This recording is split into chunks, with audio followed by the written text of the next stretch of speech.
Selamat lemai bertemu dengan aku Mr. Johnny itu site tu Durin pembinaan bina baru lah untuk rumah banyak. Okey.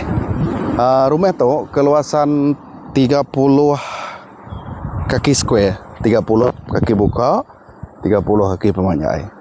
Rumah tu besi 3 itik bilik parking, sitik bilik store, ruang tamu, dapur, tempat makan, jaman besi 2. Rumah tu komplit dari segi pembinaan ya. Komplit magang. Kita agak dari A sampai Z ke mana untuk rumah tu. Jadi dia tu proses kita benung agak benung proses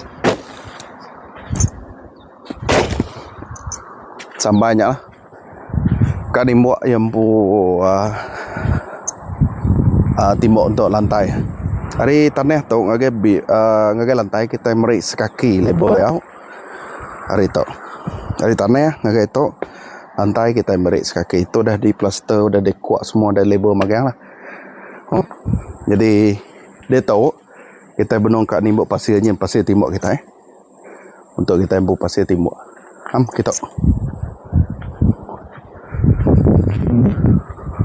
untuk bahagian beam tu kita akan meri besi Y10 lah.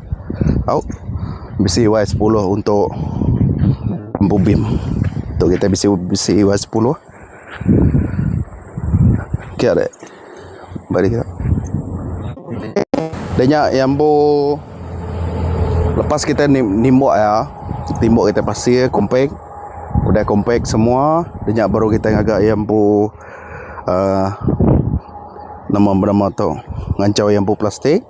Lepas plastik lantai baru kita meri besi nyin, besi E6 untuk lantai.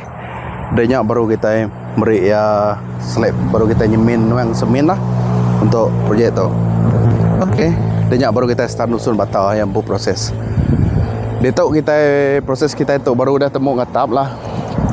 Temu atap untuk masa list semua dah temu magang untuk silin luar lah.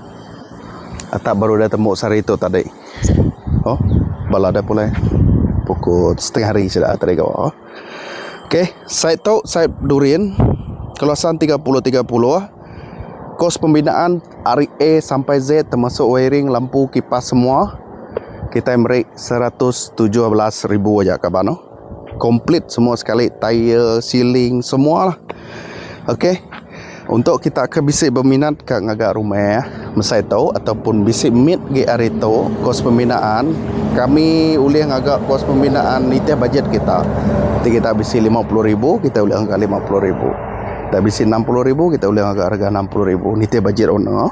Jadi untuk tu kita bisik berminat ke guna servis kami Berjaya Sufli Enterprise. Kita tahu WhatsApp ngagak aku Mr. Johnny, bawa nombor telefon 016-943-4155. Okey kawan, nak taja video kita gagak rumah kita. Itu ke Datuk sepagi.